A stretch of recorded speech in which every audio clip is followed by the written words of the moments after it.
All right. Let me make sure that everything is working. Thank you very much all for being here. If you can please give me a thumbs up on the chat or just that I hear you so that I can make sure that everything is working appropriately, that would be great. Great. All right. So welcome everyone. Thank you all for being here.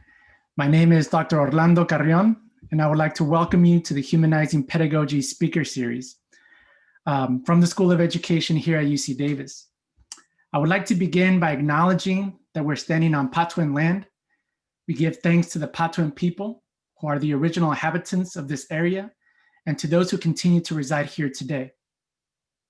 I would like to also thank the entities that made this event possible: the Graduate Group in Education, the Office of Diversity, Equity, and Inclusion, the School of Education, and of course, teacher education within the School of Education for making this event possible.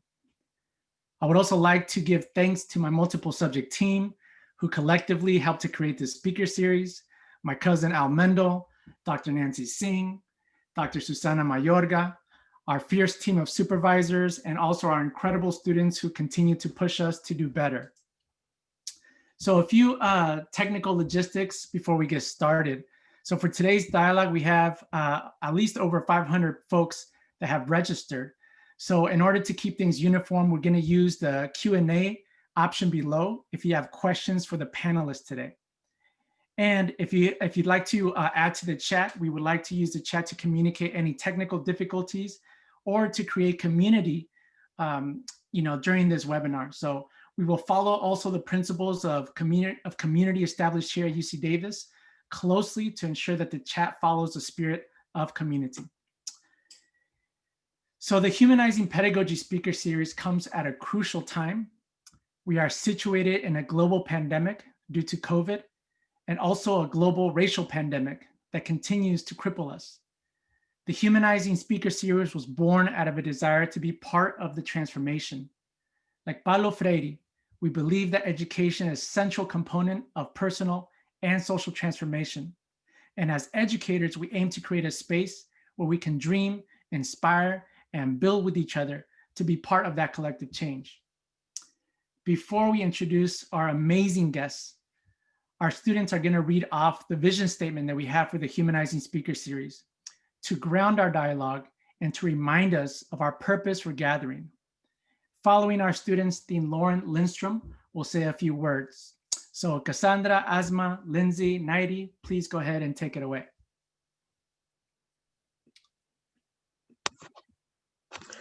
So this is our Humanizing Speaker Series vision statement, and we begin with the premise that youth are sacred.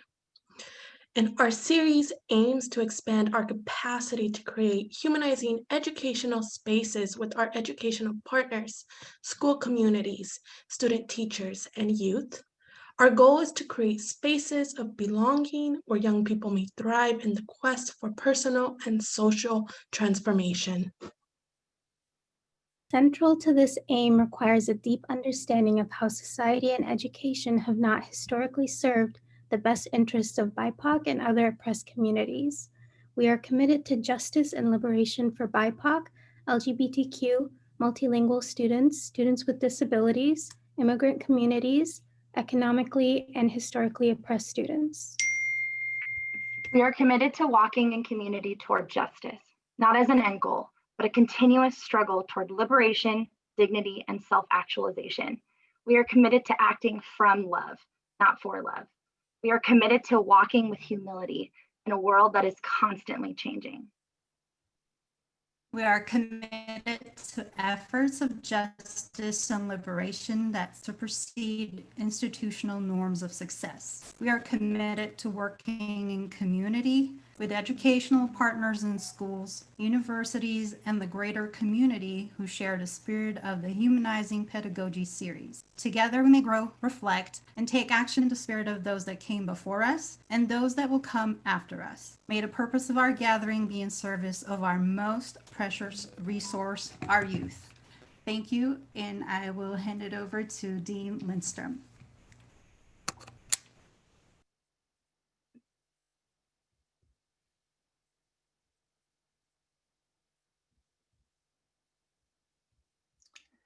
looks like maybe Dean Lindstrom, I know she is on here. Let's give it a few more minutes. Okay. I'm gonna go ahead and move forward. And if Dean Lindstrom is here, I know she is because she sent me a thing on the chat. So feel free to jump back in, Dean Lindstrom. I think the I'm here meantime- now. I don't know if you can Okay. see me or hear me. Yep, I can hear you. Thank you. Great. And I don't know if my video is working, but I did want to say a huge welcome to everybody for being here. I want to thank the students, faculty, our school district partners for really making this commitment. I certainly recognize this is a first day after winter break, and yet you've prioritized this time to be in community with us. And I really do appreciate that. I also, as Dean, I always like to remind people that the mission of the School of Education is to confront and eliminate inequities. And it's really clear that those vast inequities have been laid bare through this pandemic, and we continue our efforts. This speaker series is just one example of the many pieces and the many initiatives under our School of Education. So we're glad that you're here. We're glad that you can be committed to this work with us in partnership. And I also want to say thank you to Orlando and the teacher education faculty for your work in organizing and bringing in such amazing speakers that will serve to inspire us today. Thank you very much, and thanks for being here. Thank you, Dean Lindstrom. So let's begin with our amazing guests. So first, I'm going to go ahead and introduce Dr. Golnisar Goldie Muhammad. Dr. Muhammad began her career as a reading, language arts, and social studies middle school teacher. After teaching in the classroom, she served as the school district curriculum director and was responsible for K-12 literacy instruction, assessments, and professional development. Dr. Muhammad received her PhD in literacy, language, and culture at the University of Illinois at Chicago. Her research interests are situated in the historical foundations of literacy development and the writing practices among Black communities. Dr. Muhammad is currently an associate professor of language and literacy at Georgia State University. Additionally, she serves as a director of the Urban Literacy Collaborative and Clinic. She strives to shape the national conversation for educating youth who have been underserved. She works with teachers and young people across the United States and South Africa in best practices in culturally responsive instruction. Her book entitled Cultivating Genius, an Equity Framework for Culturally and Historically Responsive Literacy, was released in 2020. And it's an anchor text here that we're going to use at UC Davis in our literacy course this winter. In an effort to make Dr. Muhammad feel at home, I did a little digging and found out she has some close friends here in the School of Education. When I reached out to Dr. Maisha Wynn, she had this to say about Dr. Muhammad. I first met Professor Muhammad when she was a grad student, and she was a force then, and she is now. Dr. Muhammad has been theoretically consistent with her Cultivating Genius framework. From her work with Black Muslim girls using their agency and religious knowledge in their literacy practice to this expansive framework that comes at a time when our nation is grappling with anti-Blackness. Dr. Muhammad's work is some of the most relevant education research available today. So Dr. Muhammad, welcome to UC Davis. And now I'm going to introduce my brother, Dr. Curtis Acosta.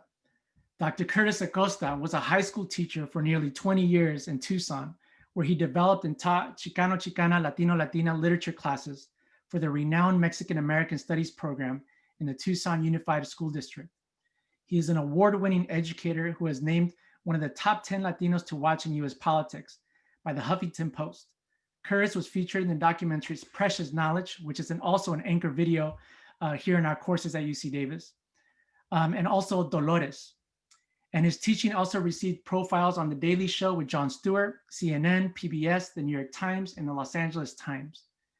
He is the founder of the Acosta Educational Partnership, a consultation firm that helps educators create culturally sustaining and humanizing educational practices in their classrooms, schools, and communities.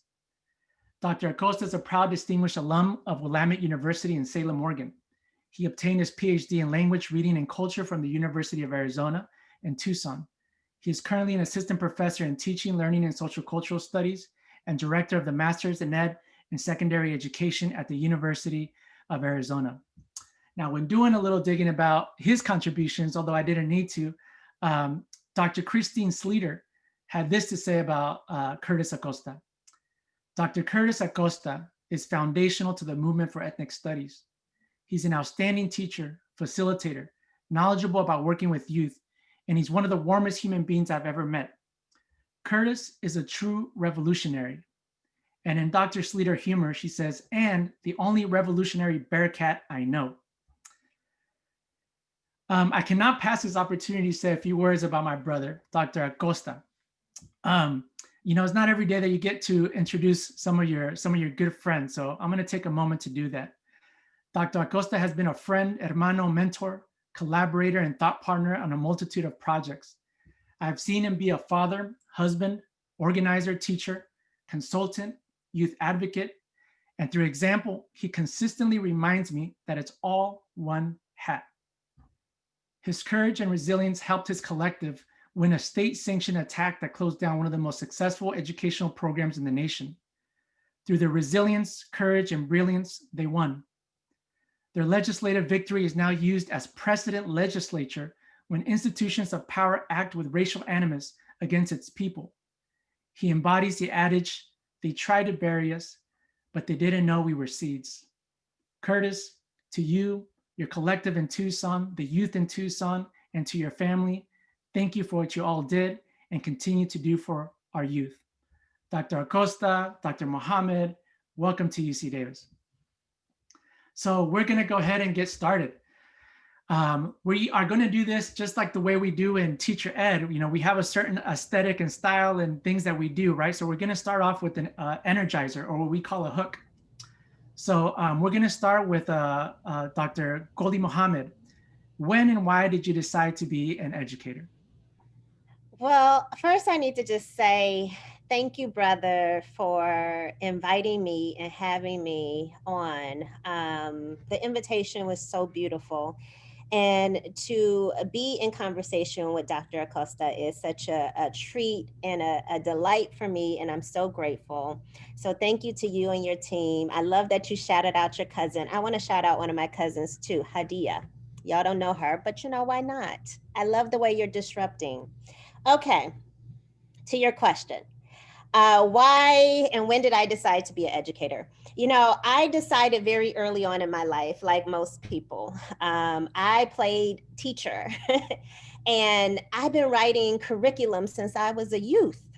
Since I was a little girl, I've been writing lesson plans. I didn't call it curriculum. I didn't call it lesson plans then, but I had my little green chalkboard and I would teach my brother, my cousin Hadia, my sister, my mom, anybody who I can who would agree to be my student.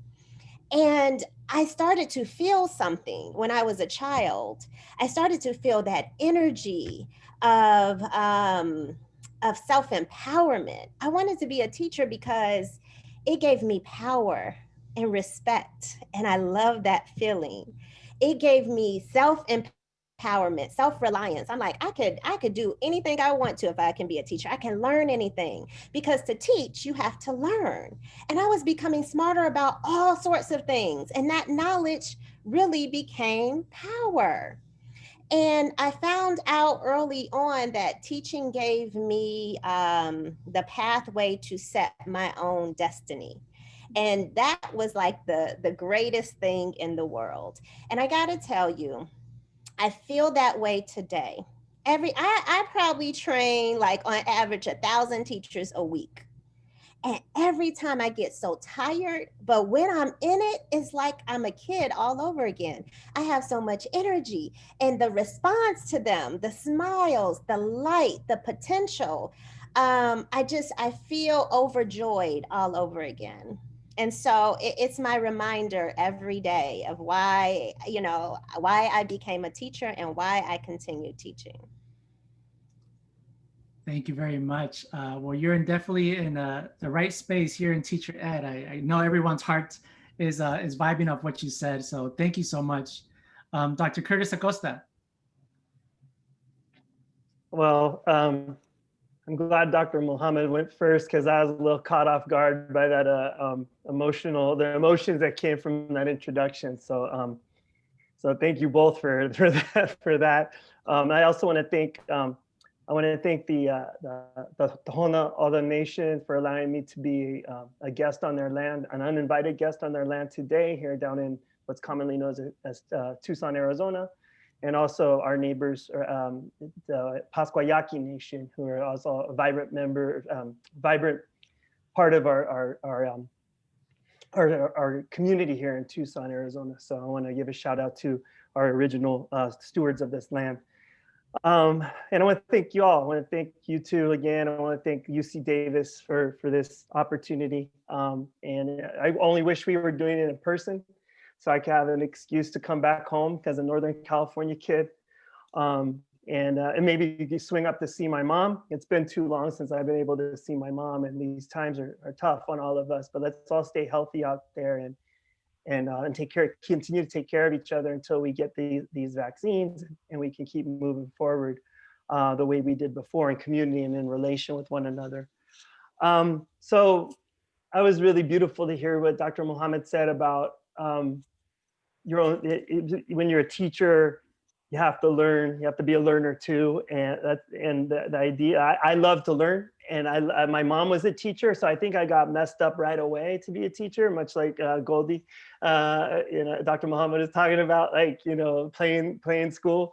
But I think what really turned for me is when I realized that I'd been miseducated.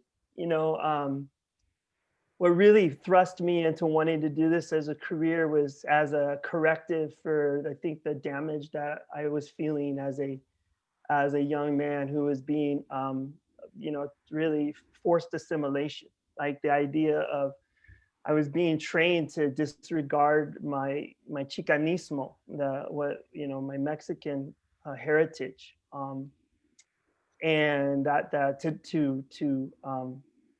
to put it down the garbage disposal of life and never to go back. And that was going to be the key to success. And I remember in college when I kind of finally was allowed to take that jacket off of that and be real with myself and start a real journey towards self-reflection and healing that I'm still on today. I was mad, I was angry.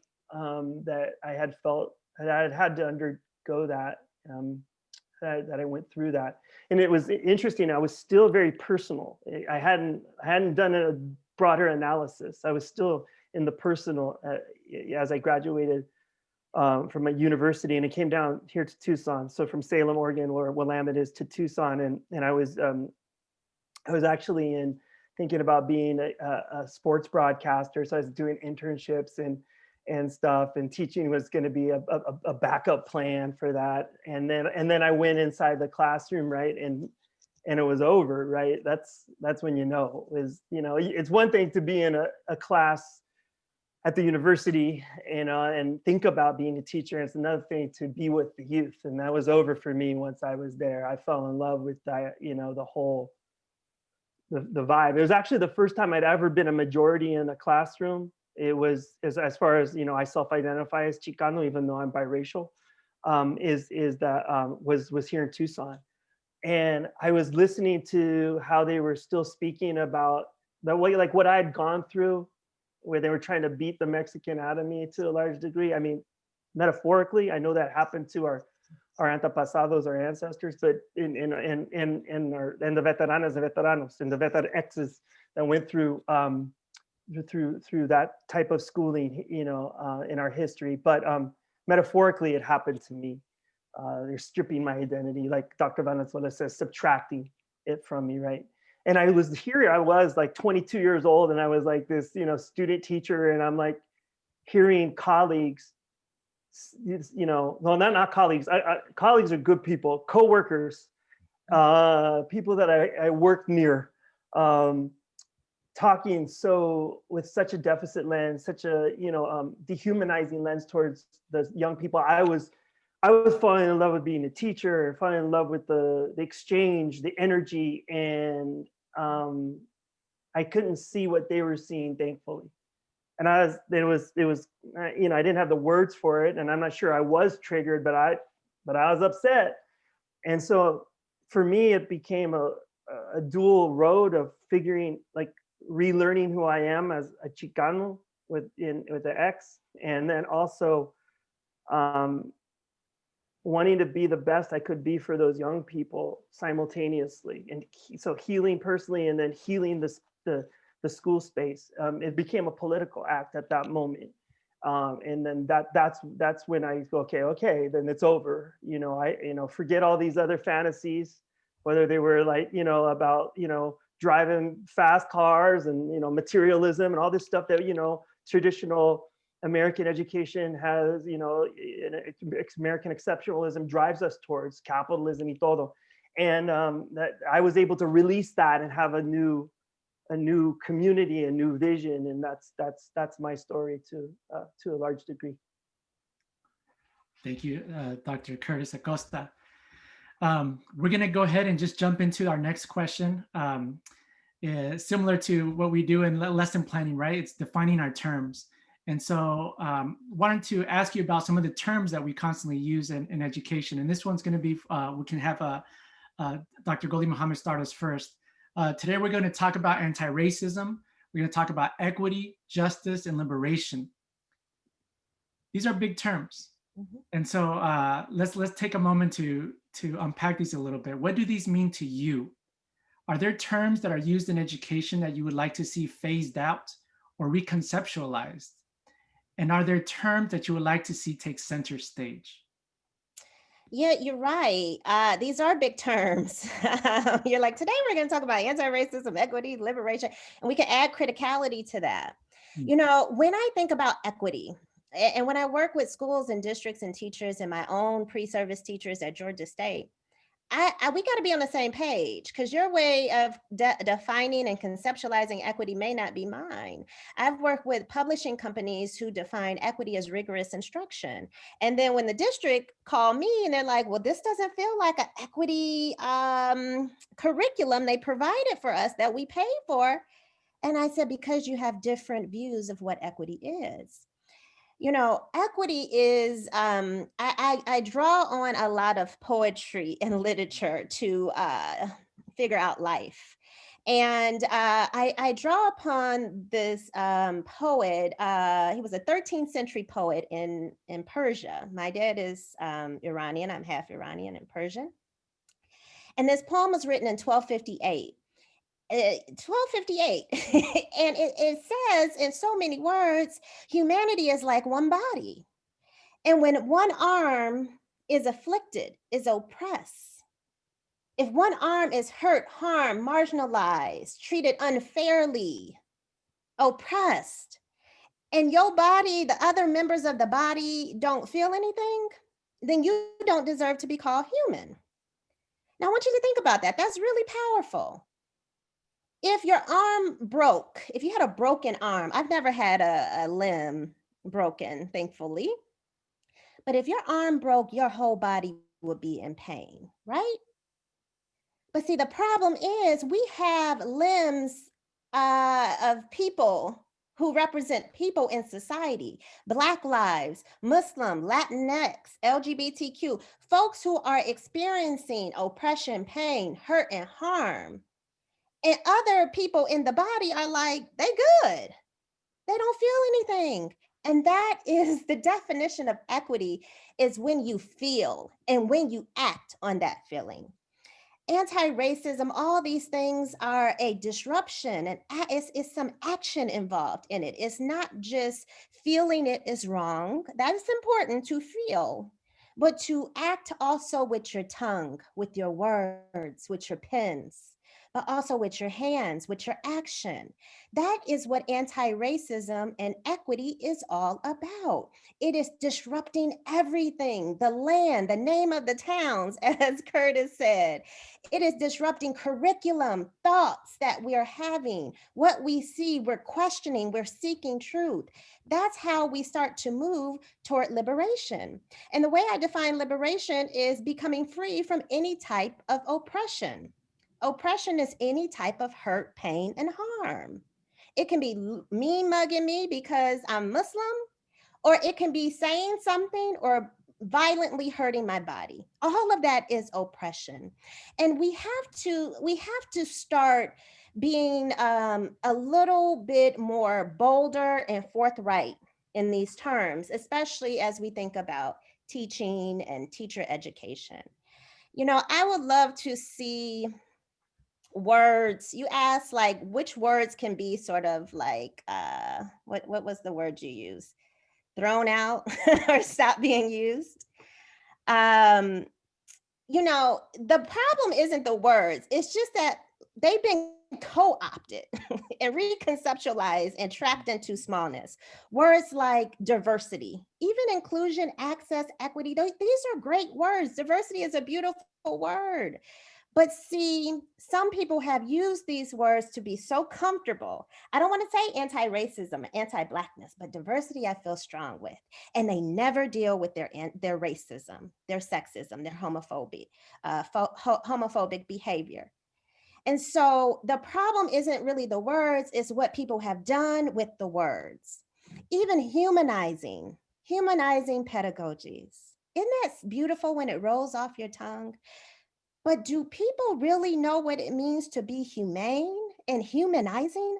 It's sad in a way, brother, that we have come to a point to say that we need to be more human. How sad is our education system that we have not been human to each other? But when I work with teachers, a lot of folks don't know what that means. I would love to see white privilege. I don't care. People ask me, how can I use my white privilege to help somebody else or the Black and brown children? And I'm like, how can you be more human? Why don't you do that? That's a better way of phrasing it, because it almost sounds like, well, how can I use all the power I have to help folks who need me, who wouldn't be right without me? I say, that's what I hear. And then we have to do away with all the deficit language and policies. RTI, not a fan of. I was an RTI director, so I know how trash it is. We need to go away with at risk. What are students at risk of? Poor instruction, poor pedagogy, really incomplete Common Core state standards. That's what they're at risk of. And any other deficit language and policies, every policy to me that comes out is like repainting fresh coats of paint on these old structures that are falling apart, and they look new and shiny. It's time we need new policies and new frameworks that are about the liberation of our minds, the liberation of others, ourselves, and people who are different than them. So I would love to see bolder terms and policies where students can fully show up in schools that will validate, celebrate, and teach them about their histories, their identities, their different forms of language and literacies, and their liberation. And that's when we know we're on the right direction in education. Thank you so much, Dr. Mohammed. You know, just a quick follow-up question. Could you say a little bit about, you know, you mentioned something that I thought was very key, is getting on the same page. You know, oftentimes it's getting on the same page, like institutional wise. You're talking about, you know, a collaborative of folks getting together on the same page. And I'm wondering if you have, you know, some experience or what have you seen that works as far as getting on the same page? Because I think that is something where there's some tension there. Mm-hmm. Imagine like if you're on a search committee to hire a new faculty member or colleague or coworker, right? Curtis, it could be a coworker, it might not be your new colleague. We sort of go into these spaces and assume that we have the same intentions and goals for our people. And so sometimes to get on the same page is simply asking, what are your ideologies? What's your agenda? Everybody has an agenda. Let's just say what it is. Agendas aren't really bad things. I have an agenda toward anti-racism and liberation. and centering everything in Blackness and Black excellence. That's my agenda. That's what I talk about. So I think it's as simply as asking, But when I work with schools and districts, I analyze their mission statements. I mean, that was such a beautiful mission statement you all read to open.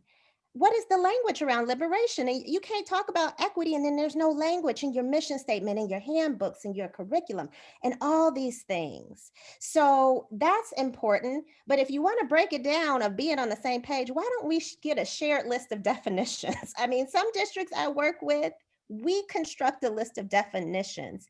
And from that list of definitions, we write out our practices.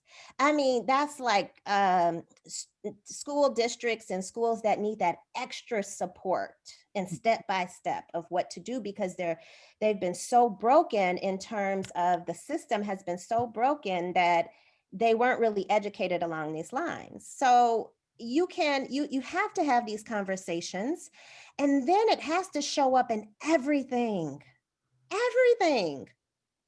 Staff meetings, how you start a staff meeting. Notice how we started this meeting was a disruption. It has to show up in interview questions, recruitment, adopted curriculum, how you greet each other, everything. And there are some schools who are getting it right, and some schools it's an add-on. They're like tokenizing equity and anti-racism, because you can take it on and you can take it off, and they just do these programs to say, oh yeah, I did an equity PD. That's not authentic. Thank you very much. Dr. Acosta, and let me know if you'd like me to repeat the question. No, I think I'm just going to build off all that, well, not all of it. There's no way to build up all the brilliance, but a lot of the brilliance that I could hold on to that Dr. Mohammed was talking about. To me, as Dr. Mohammed is talking about and reflecting on your question, that especially the discussion that she's forwarding about the scenario of being human, which is so critical to the idea of what is humanizing. And that people saying they want to use their privilege for this, that, or the other thing, like their white privilege, for example, it kind of shows like, an initial step we need to do is unlearn a lot of things, right? And deconstruct these hierarchies of humanity that came from white supremacist notions and policies and ideologies, exactly what Dr. Mohammed's talking, and an agenda.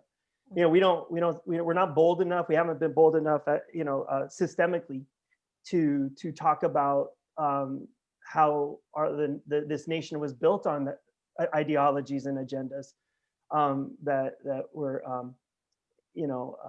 incredibly painful, traumatic, dehumanizing, and even murderous. And that doesn't mean like that necessarily everybody that has any lineage to those people that may have done those atrocities are themselves that way, but it's history. I was a literature teacher, and so the beautiful part of our collective is that there are mostly social studies teachers, and my good compañero in Camarada forever, Dr. Sean Arce, would always remind me, Curtis, we have to historicize things. And then I will always, as the literature teacher, always pull them towards the yes, but we can't just be stuck in looking backwards. We have to be building forwards, right? Because, literature is art. And so like what Dr. Mohammed and I were teaching back in the day, and what she's relying on as a beacon is really, really personal and beautiful from my perspective, because, leaning on poets and leaning on literature, those are people that try to build something new, build us forward. And both those things put us in balance, right? So for us to be rooted to the earth and to history, but also to dream of a better way. And so, when folks are saying it, and they're trying to say it in a, they're trying to use it as a positive, that they're going to use their white privilege, the question that comes to me in that moment is, it much like what Dr. Mohammed is talking about, is like, you got to get in touch with your humanity, right? You have to actually deconstruct that and figure out why you have that at all, and start living a more authentic life. Now that scares the hell out of people, which is why Dr. Mohammed is saying we have to be bold. But it shouldn't be scary to be human.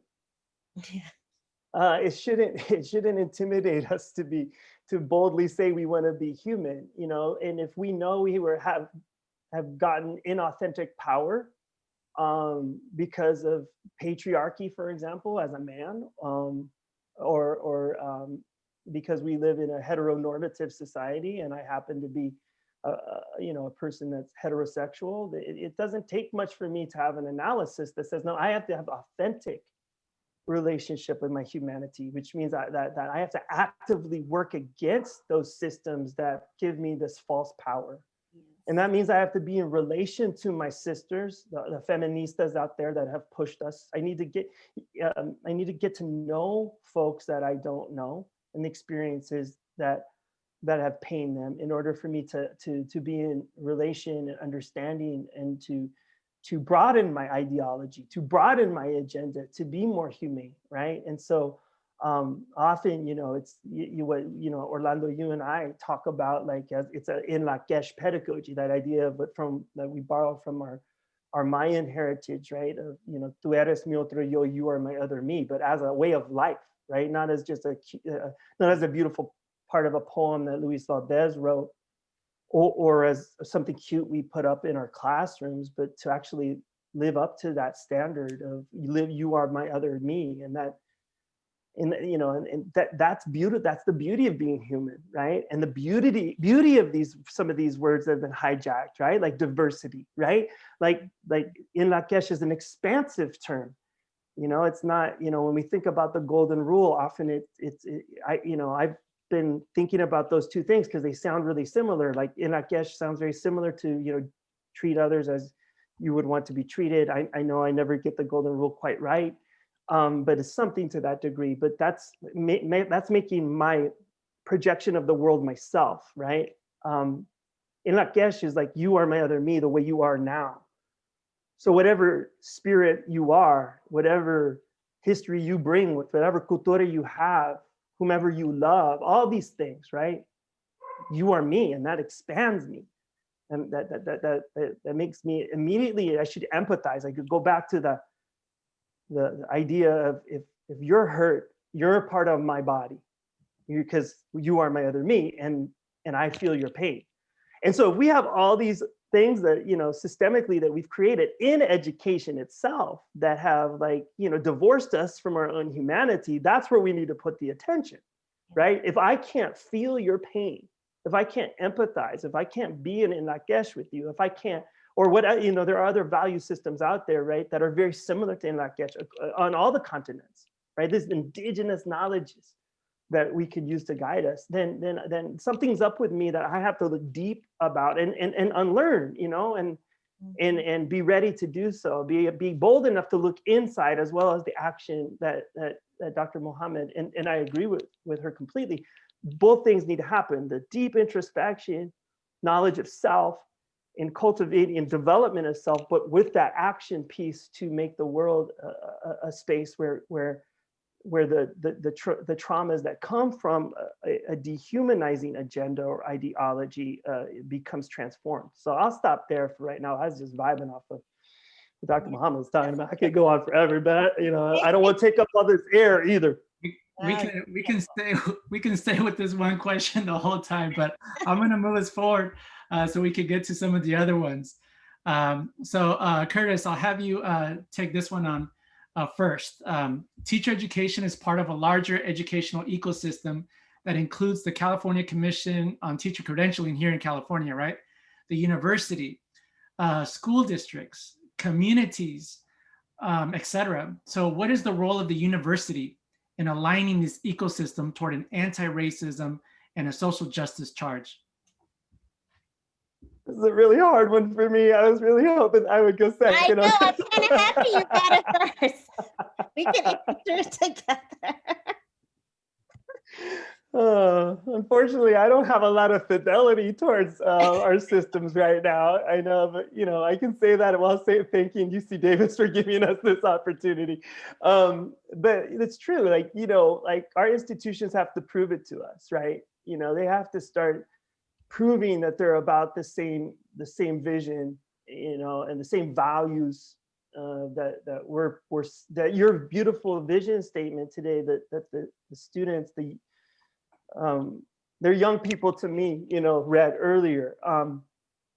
Young in a good way, by the way, not in a in a patronizing way. But yeah, are we about those things? I mean, I can give you time after time after time that I've seen in our university that we're really not about what the values are that we try to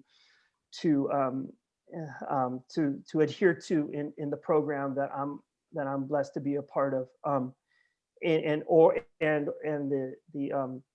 the connection to, which is also in connection to what we were trying to do with Raza Studies, Mexican American Raza Studies back in the day in Tucson, USD. So I think we need to keep asking these people what they're about. These people, meaning administrators who have these really powerful positions themselves, if they're about this process of relearning, of unlearning, and then of deconstruction and reconstruction. But that's what we owe our communities. That's what we owe the future. That's what we owe.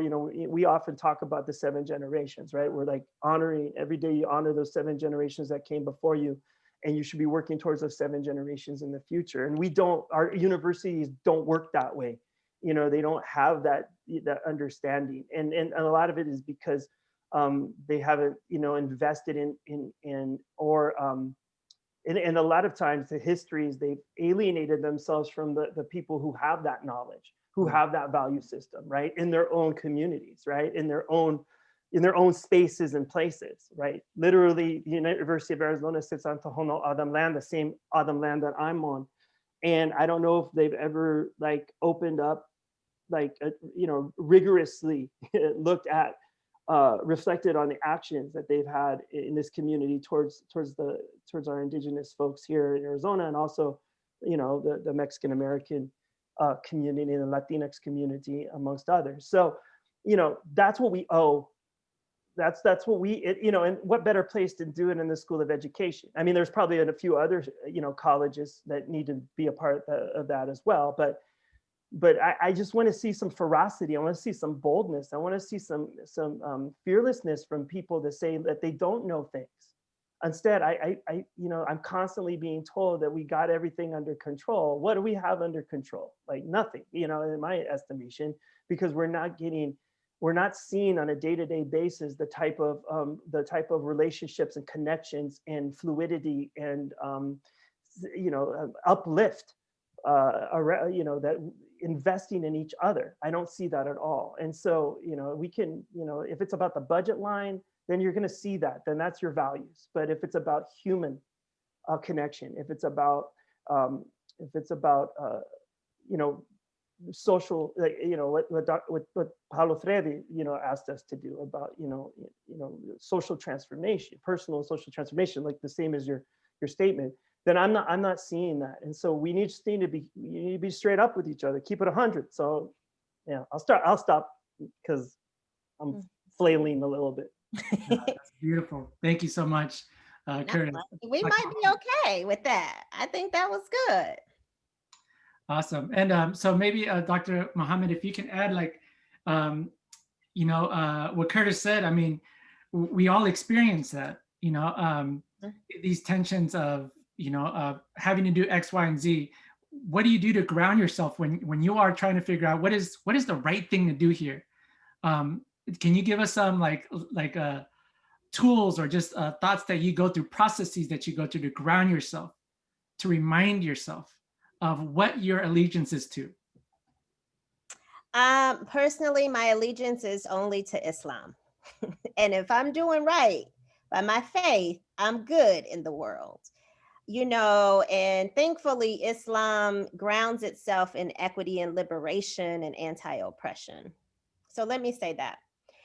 That keeps me happy. It keeps me grounded. It keeps me at a soft and more pure heart. In addition to that, I literally wake up and ask myself, to what end every day? Why are you doing this work, Goldie? What's your larger goal? What's your purpose? And that, and like James Baldwin has taught us over and over again, you have to be willing to go for broke. I'm finally in a position that I am willing to go for broke for our communities, for our babies, for the sake of education. Now, that's a interesting place to be in. And I'm so grateful to be so young and to have that feeling where I'm going to say and do whatever it takes for the sake of our communities, no matter if I lose my job, no matter if whatever happened. I'd be having like 5 backup jobs anyway. You know, like that's what we need to do. That's what needs to happen. Imagine if everybody collectively went for broke. Because that question you asked, I started to think, well, if society is jacked up, if society is steeped in whiteness, in oppression, in racism, and sexism, and homophobia, and all these things, it's going to reflect our schools. That's going to come into our schools. It's going to come into our credentialing process. It's going to come into our university, our districts, our community, all of these things. It's a reflection.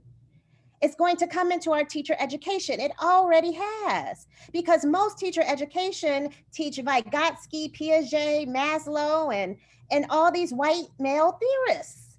They don't teach Black women theorists. They don't teach Indigenous people and Latinx theorists, educational theorists who actually has a history and a record of teaching children who had come up from enslavement. So we already see this reflection. And so the next thing I asked myself when I saw your question is, who has the power? Why is it this way? Why haven't we been able to change? We certainly have the years of scholarship. And we have all this scholarship, all these articles, and the schools are still jacked up. The learning standards are still jacked up. We need to tell the truth. They're incomplete. And if they're incomplete, they're not excellent. And so why do we have it this way? Is because somebody is not using their power and somebody's not willing to go for broke. That has to be it. If parents took their babies out of these schools that weren't giving them what they deserve, I bet you the schools would change, because we wouldn't have salaries, we wouldn't have classrooms without the students. I bet you if school districts went to teacher education programs and say, we're not hiring your teachers anymore, College of Education, until you train them and prepare them on these guidelines, I bet you the teacher ed programs would change. But folks don't do that. And so we have more of this sameness. And I'm tired of it. And I also, to keep me, I have my village. I have my brothers and sisters to remind me of who I am and to remind me of the importance of this work when I get tired and when I get angry, you know, to sort of bring me back to who I am. I have Dr. Yolanda Seeley Ruiz. Everybody needs a Dr. Yolanda Seeley Ruiz in their life. But I have Bettina Love. I have my sisters who they're in with me. And that helps. It makes a big difference. Thank you so much. Going to move on to the next question. And you're all already touching a little bit on this. So one of the similarities in both of your work is this notion of learning from the past in order to move forward. Tell us a little bit about how ancestral knowledge has guided your work. How does this help prepare K through 12 educators? How can it inform teacher education? Paper, rock, scissors. Dr. Acosta, would you like to start? Sure.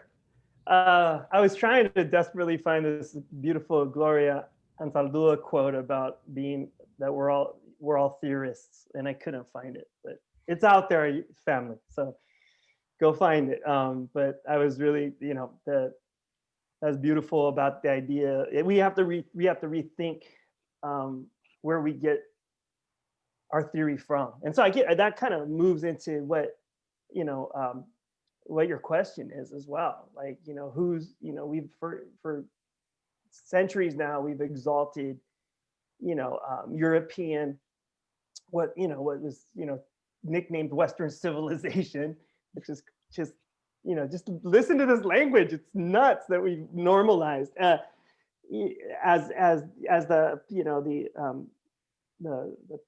the top of the hierarchy of all thinking, of all intelligence. And so No, I mean, now I think we're living in a really amazing time, you know, with the movement for Black Lives and with the Land Back movement. I remember when I was, you know, in the aughts, right, in the 2000s, the zeros.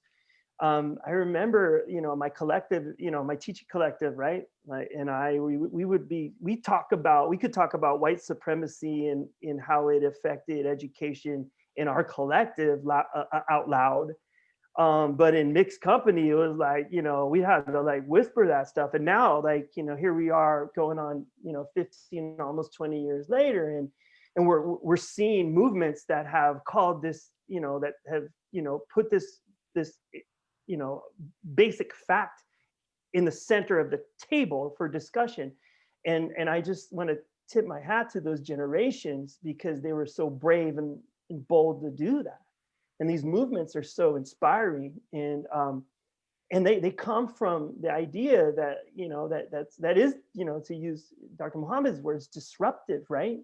They've disrupted this idea that, yes, like, you know, white, you know, knowledge is the epitome, and instead they've asked a different question. Is like, look what that type of thinking has you know, what has it reaped upon our soil, right? What have we reaped from it? And it's a lot of pain.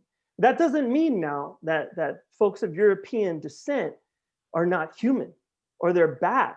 And that is something that can be totally misconstrued. But by the fact that we can attack the premise that white supremacy is awful and dehumanizing and has led to genocide and has led to even to smaller, you know, tragedies, like for myself not being able to speak Spanish or any indigenous language, you know, like the fact that we can attack that these systems that were created and what they've produced doesn't mean that people of European descent are bad or not human.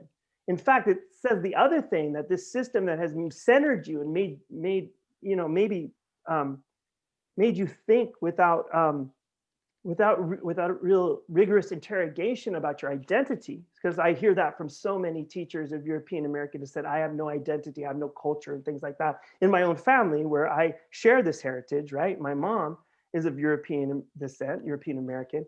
You know, I heard that growing up. You know, what we've done is we've created a system that has alienated them from their own humanity by making the people think that they're superior. I mean, think about how damaging this is across the board. And so ancestral knowledge guides this work for me. Well, first of all, the ancestral knowledge that I was able to be, this journey that I was able to be introduced to, you know, over 20 years ago, now is beyond, well, it's like literally precious and beautiful, right? Quetzalcoatl, right? The word in Nahuatl means precious and beautiful knowledge, and because it changed the way I was in relation with everything, people, the earth, myself, and so those things ground me in very similar way that Dr. Muhammad was talking about her faith. This has grounded me in that this journey that I've been on for a while now, and so many people don't understand, right? Many teachers don't understand that we had to go find this, that this was almost, you know, completely like wiped out. This knowledge wasn't easily accessible from our grants, you know, like, because it's often a trope with ethnic studies programs. You should go learn that, you know, from the more, you know, reactionary and racist crowd, that, you know, that you should go learn that in your home. And I'm like, we don't have that. You wipe that out, right? To a large degree. My father doesn't know any of the things that we've now learned together about our indigeneity and or about, you know, our solidarity with the indigenous people of this continent. And we've had to go learn that and learn about ourselves. And that's all a part of this process that's grounded me. It's a cultural humility. It's understanding how much I don't know and how much I need to be quiet and how much I need to listen and learn at someone's need. And when you go into somebody else's neighborhood, whether it's on the res or it's just around the way, in the barrio, in the hood, it don't matter. You need to learn where you're at and be in deference to that. And there's a knowledge there that it needs to be respected, needs to be centered, and you need to learn it in good faith and good community. And I think for me, I touched on this earlier, is just that whole idea of being in relation. I was on a webinar with Dr. Paul Gorski a few months ago, and I jacked up a question, so I want to make sure I get it right this time. And the question was like he asked, it came off of, it was like, why don't you think, he said, something to the degree of, why don't you think we know this indigenous knowledge around us, right? Because there's indigenous people, original stewards of this land, all we can go drive and go see them really easily, all of us, wherever we're at right now. He goes, why? And I don't know, I was trying to maybe overthink it, or I didn't see it coming, and I don't think I answered it well, but I'm going to answer it tonight. So we do a really bad job of being in a relation with each other. We haven't set up relationships with all these people. And now we've created echo chambers where we're all around just the people that think like us. And what Dr. Muhammad is talking about earlier is being bold enough to go, this is my agenda. What's your agenda? I love that, because now it's real talk. I mean, I remember having to sit down with Tea Party Republicans when they were trying to eliminate our program. And I'm sitting at a table with some of these vatos, and they were not vatos, they're not raza, but they're still vatos. And we got real, and we had to get real for us to move forward. And we weren't so scary to them in that setting, because we were human, because we were able to say, this is what we're doing. And I remember one state senator saying to me, well, where are our kids going to go for that? We don't have classes that inspire that type of, he didn't have the language for it, but love and liberation. And I said, they take my class. And he goes, what, are you telling me a white Christian conservative, blah, and he just went through the laundry list, should take your class? He was like, his head was exploding. He was that emoji, right? And I said, yes, because we do math differently. We don't put up walls, we break them down so that we can be in relation with each other and we can understand one another. And that's how ancestral knowledge guides me. It guides me because it unlocked or inspired or gave me the strength, actually, to say these bold things out loud about how we need to love one another, but not in this very Hallmark card, superficial, aesthetic way, but in a deep, deep way. Thank you, Dr. Costa. I think you're safe to feel that you got it right this time. So you don't have to feel bad that you jacked it up with Dr. Gorski. So you got it right. Dr. Muhammad, do you want to add anything to that, or should we go to the next question? I don't know. I just, someone said, whew, in the chat, and I feel the same way. I'll just say this. I remember getting really tired of having to rewrite curriculum and lesson plans. I mean, can you imagine every time you buy an article of clothing and you have to resew it to fit? Can you imagine how exhausting that is? That's what teachers were experiencing. And he's laughing, but that's for real. And, I just said, how are we as a nation at this low proficiency? Either something wrong with the system, the structure, the test, or something. We need a new way forward. That's what sparked me to study Black history and Black excellence, because we needed a new way forward. And I do remember reading Black Literate Lives and other scholars Dr. Wynn, and I felt like my soul being animated. And I would start to study Black historical education in freedom schools and Black literary societies and Black newspapers and libraries and the Brownies books and Black independent schools, all these things. And I found the answer. I found the blueprint. I found the roadmap to getting it right. And that's what my work is about. That's why I call it historically responsive education, because it is using Blackness as a model. And why not Black people? We are diverse in our language and our ethnicity. We are smart and cool and innovative. We created something out of nothing during enslavement. And we were not just about the liberation of ourselves, but for other people. We had more advanced learning standards and goals than we have in schools today. That's the people you want to learn from, who has that pure and lovely and beautiful heart. That's the people you want to learn from. And so that's what I did. That's why I studied, and that's where Cultivating Genius came. This model of developing lesson plans and curriculum around 5 major areas of identity development, skill development, intellectualism, and criticality and joy, that came from Black people. And why not? Why not? It's such an excellent model, and so that's what my work is really all about, is taking Blackness as the blueprint, as a guidebook for a way forward. Thank you, both of you. Incredible to get both of your perspectives, right, from different epistemologies, and almost arriving at the same place, right? So thank you so much for that. So this is a question that I've been asking, and probably my colleagues are tired of me hearing saying this, but teacher education programs around the country should be, in my opinion, the heart of the university or school of education, as it is closest to the babies, it is closest to the youth, it is closest to my kids and your kids and the professors' kids and the very people that we're supposed to serve. For example, in 1 or 2 years, our students, teachers will be in direct contact with their society's more precious resource, our youth. How do we ensure that teacher education programs are set up to serve our society's more precious resource, our youth? Mm-hmm. Who do you want to start? You want me to start, Curtis? Go for it, Dr. Mohammed, since Curtis started last time. So, this is what I spend all day and night doing sometimes. Some people make art and songs and paint or run or exercise. I don't do none of that. I write new way forwards. I make like plans of new education and better education. And so when you ask this question, I'm really excited because, the first response to that is, where is teacher education now? Some programs are more advanced. They will have in their mission statements, either like UIC has in their mission statements about educating Black and Latinx children. They're very forward with it.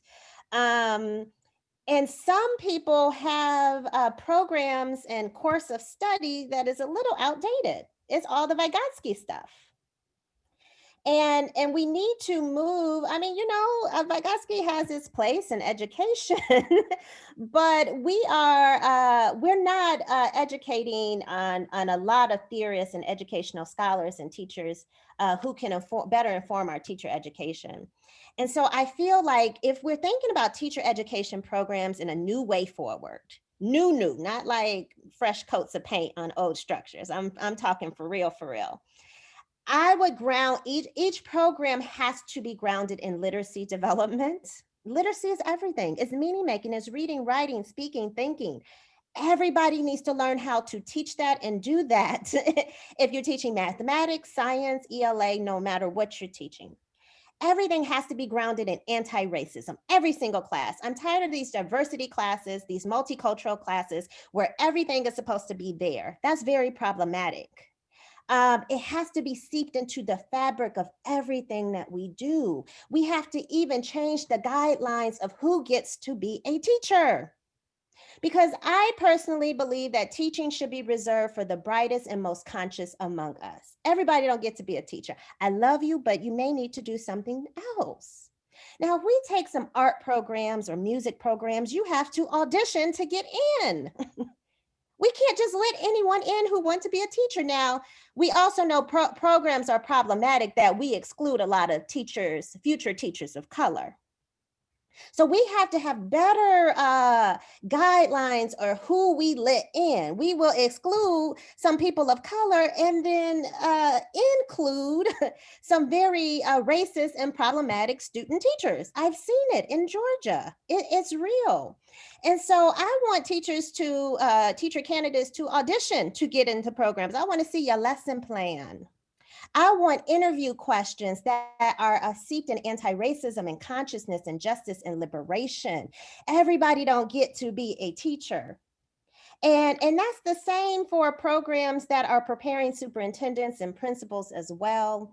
But programs also need to teach teachers to be masterful curriculum designers. When I write curriculum, it's like an art form. it's like an art, it's a piece of art for me. From beginning to the end, I'm telling a story. But teachers are going through like sequential steps that a robot can do. That's not artistic curriculum design.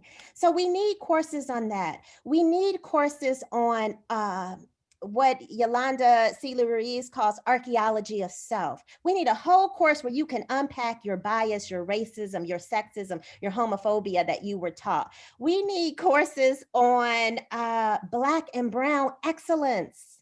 I mean, if it's up to me, the whole program of teacher education will be in Black and cultural studies programs, because that they teach us how they're very intersectional in their approach, and they teach us the questions to ask and how to get it right. We need programs that will teach students to go into the communities and to learn, become better from the community, not to go into communities and thinking you're saving them. And we need to hire deans and chairs and professors with critical ideologies. It cannot be these two professors can do critical theory. Y'all, we all can, and we all do. But that has been a tradition of teacher education programs. These teachers talk about justice and liberation and criticality. These do not. It has to be at the leadership level. So when I think about if we're going to have a teacher ed program to serve our precious resource, our youth, we have to have a better program. We have to sit for a summer and have our programs, even if you got to spread the syllabi across the floor, and rewrite some of these syllabi so that they're anti-racist, so that they're steeped in multiculturalism and all these things that our students need, and rewrite the programs, rewrite standards for getting into the programs, and finally, rewrite the standards for getting out of the program. You have to do some work around liberation to exit the program. Your portfolio has to be steeped in liberation. But we don't do that. These lesson plans are dry. And I tell my students, I love you, but this lesson plan is not excellent. And I would not want to be in a class learning from it. We have to tell the truth. We have to critique. And that's what other disciplines do. But sometimes educators, we just want to, we want to be nice. And we can still love each other and tell each other the truth if we're trying to go toward excellence. Thank you. Dr. Costa, do you want to add to that, or would you like to move on to the next question? We have about 10 minutes left. Yeah, that's amazing. So much of that is kindred spirit. I mean, I've been saying many times, through this journey that I've been on, that's taken me a lot of different places in this country. When I first started doing these talks, like I was a high school teacher trying to, get money for our lawsuit against the state of Arizona. Because, that's what you learn in teacher education, right? Is how to sue the state that gave you certification. That should be another part of the program. Yeah. Because that's when you're doing it right? But I used to say all the time, teaching's an art, and there may be some science to it, but we've lost that completely. So to hear Dr. Mohammed speak so beautifully, and that's why I love that metaphor about how exhausting it is. I mean, I can't even get her metaphor right now, but like redesigning clothing every day, or every year. I mean, how exhausting that is.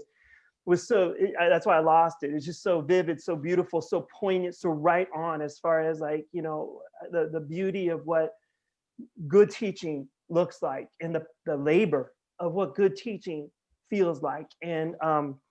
And so anyway, I just want to just affirm so much of that beautiful. And all I would add is and I think Dr. Mohammed brought this up anyway, but ethnic studies, right? So for me, ethnic studies lives in a lot of the things that Dr. Mohammed was talking about. She was talking about Black and cultural studies, and so us on the West Coast, that's a part of that ethnic studies framework of we're so many. And I guess this is a good time to demystify quickly, that it's not just a class for, not even what they're trying to do in the state right now, California, trying to make it a class for graduation requirement, or in other states, they've done that as well. No. Ethnic studies is a pedagogy, right? It is a lens. It is a way of living That includes, community praxis, right? Getting out, and doing reflective action with your community to make the world better as a part of what our youth should be, that should be a part of their curriculum. That should be in their experiences growing up, is actually changing the world, changing their schools, and changing their communities around them while they learn all these discrete skills. But instead, like, Dr. Muhammad has brought up, like, these standards and whatnot are so, like, they're giant gaps in them, and but we put them on an altar and think that they're perfect. That's in a lot of these programs, right? And that's ridiculous, right? We know that discrete skills need to come with a bigger intention, right? And they need to come with a bigger intention of why we do this work. So, going back to our indigenous knowledge, that they came from the Mexica or the Aztecs, is, the Mexica is what they called themselves. That idea of Huitzilopochtli is the will to act. You have to have, so precious and beautiful knowledge, self-reflection, and transformation, and the willingness that but you have to have the will to act your knowledge, act what you've learned into the world. And that's all part of ethnic studies and as well, that paradigm. And so I just wanted to add that. And I wanted to add that the Black blueprint was so beautiful because we got levels here. Dr. Muhammad brought in the blueprint, and Dr. Carrion brought in Nas. So we got Nas and Jay-Z, and we got this, like, levels of solidarity here that people, if you missed that out there in the webinar, y'all gotta step up your game, because they're working on these levels. Yes. Thank you. So this brings us up to our last question. So this is on freedom dreaming. When we started this virtual dialogue, we opened up, as Dr. Acosta said, with Nas, who's saying, if I rule the world, and captures what Bettina Loves calls the importance of freedom dreaming. Let's take a moment to freedom dream, freestyle. This is just, you got all the power here. And I wanted to ask you this question because you all are, your spirits, your beacons of light that are able to kind of see, beyond, the smoke, right? So if you rule the world, what would be your first action step to redo the way we do and think about K through 12 schools? What would be the first thing you do to change the way we prepare future teachers and teacher ed? So you got it. You rule the world. Freestyle, go for it. Let's go with Dr. Muhammad. Okay, wow. Ooh, all the freedom dreaming power. So I'm going to be really quick and very clear because I think about this question every day. If I ruled the world and everything in it regarding education, I would redesign, redevelop. I would just, some stuff has to be burned down and start and rebuilt. I think I've said that. But 5 central areas I would change. And I don't know if they come first, second, third, fourth, fifth, because these things need to be developed simultaneously. And we'll call this my 5-point plan. All right. The first, as we said already, is the teacher ed programs. I think I said that. They need to be shaken up a little bit, including who we bring in terms of students, faculty, and administrators. The second thing that needs to be changed and rewritten are the learning standards. Even, I love Curtis's talk about we need to draw from Indigenous and Black and Brown language to better do something or understand something. Because the English language, it can be seeped in smallness. And so I'm saying that even the word standard does not come from communities of color. In my research, they use the word pursuits to talk about their learning standards and their learning goals. A pursuit, it doesn't have a ceiling, a stopping point. A standard does. If you study how tests are standardized, it means like I'm learning the standard to graduate, to pass a test. A pursuit gives this tone of I'm learning this for my life, for my community. Of course, I can pass a test in it, but it's more purposeful, it's more driven. So the second thing is rewriting learning standards for this nation. Learning standards that respond to Black and Indigenous histories, identities, literacies, and liberation. Without that, it is only to have skills only learning standards. Black and Brown people are not skills only people. We believe in community, identity, and criticality, and liberation, and social political consciousness, and cultural competence, all these things. But see, when we draw from whiteness and Eurocentricity, of course, our learning standards look the way they do. So I have rewritten anything I talk about, I have already rewritten. I have been rewriting the Common Core standards for a number of years, because if I'm going to talk about it, I want to know what it can look like. Number 3 in my 5-point plan, I hope y'all are with me, curriculum. It needs to change. Simply put, it is not as excellent as it has the potential to be. There's too much beautiful knowledge. And to have some of this curriculum in schools and to look at who's on the curriculum writing committees, it is an absence of people of color, conscious people. I mean, it's very sad. We need to hold publishing companies more accountable for writing better curriculum for our school districts to adopt, period. Stop giving them millions of dollars for writing janky curriculum. It's that simple. I have spent time rewriting the rubrics that school districts give to the publishing company to follow, so that they can write more equitable, anti-racist, culturally and historically responsive curriculum. And so we either need to write our own curriculum, we have the brain power and the genius, or we need to hold publishing companies more accountable for their frameworks, their pedagogical frameworks. Stop adopting frameworks that constantly are written by white women. And you got 85, 89% Black and Latino youth. That doesn't make sense to me. Number 4, assessments. Now, I'm not against assessments. I'm against our assessments. I'm not against the process of gathering information and data. That's what it means to assess. But if the assessments in the state tests remain the same, they have to go. I'm going to be very plain and clear. Or we change them to assess things that are just as important as the skills. We don't make them culturally biased, obviously. That should be so obvious. But when I study state tests, so many of the questions are still culturally biased. And so we can assess identity development, skills, criticality, intellectualism, and joy. We can assess anything we hold to be valuable. The thing is, we only assess skills because skills equates to capitalism. Skills equates to money. We can constantly keep some students down and underperforming, as they call it, and some students up. And if that can happen, I can make a lot of money off of curriculum and off of Black and brown failure. We have to know why these things exist in the way that they do before we transform them.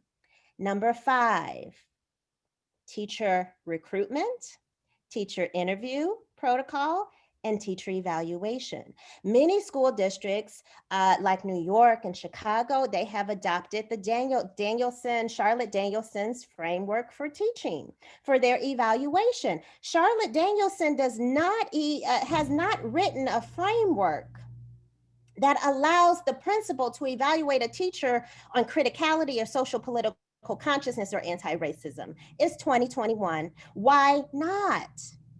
And so we either have to, again, we need better evaluations, because some teachers who don't want to do this liberatory type of work, they don't have to, because it's not in their evaluation. They don't have to.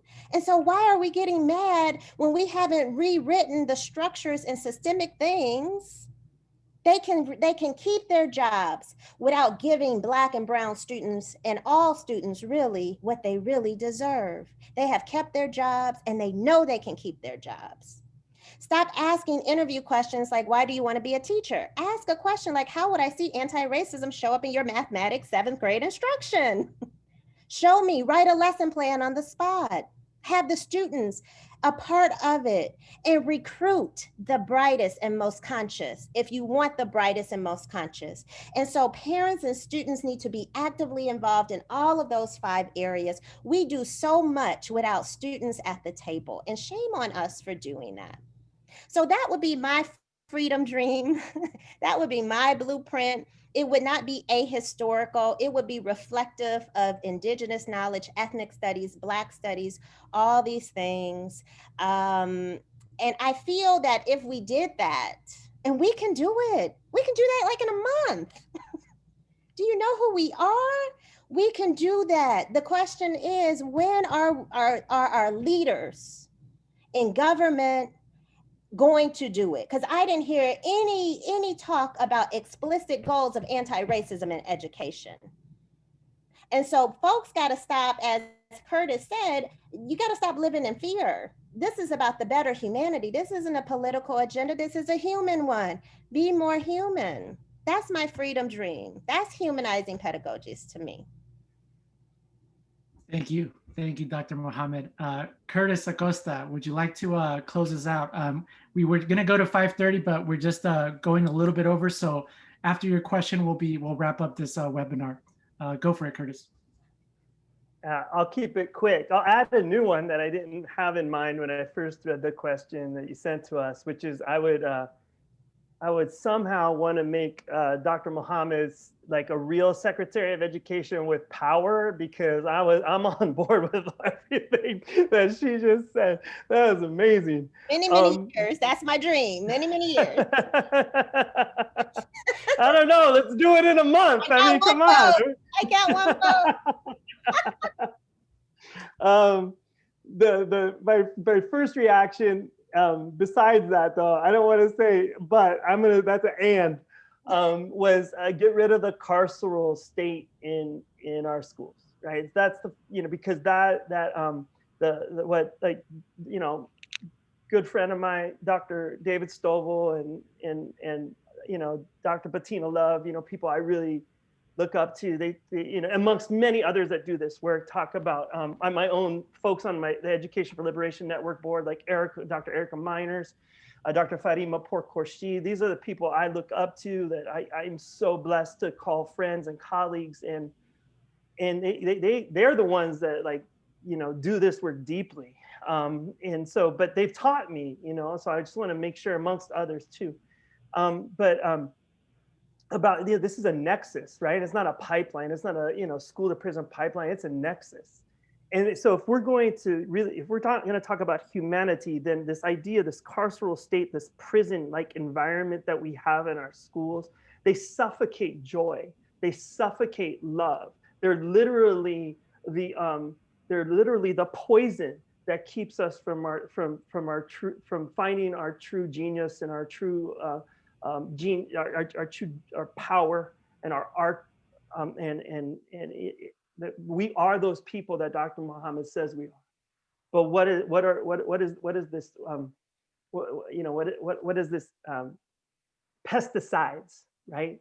To go back to something really that hits a lot of us who are Latinx, Chicanx peoples really deeply, right? That they spray over the fields, right? That have caused so much damage to our gente who pick our food, and have caused our babies to be disfigured, and die early. And that's what happens in our schools. That's why the university question hits so close to home to me, because they don't see that crisis like so many of the people I know see it. And until we understand that our schools have done similar things to our young people generationally, and that they are being designed to do so, because like Dr. Mohammed said, her plan could take a month because it is so on point. And there's so many brilliant people that we have that could change this world, but we are all kept under somebody's, the boot on our neck by somebody.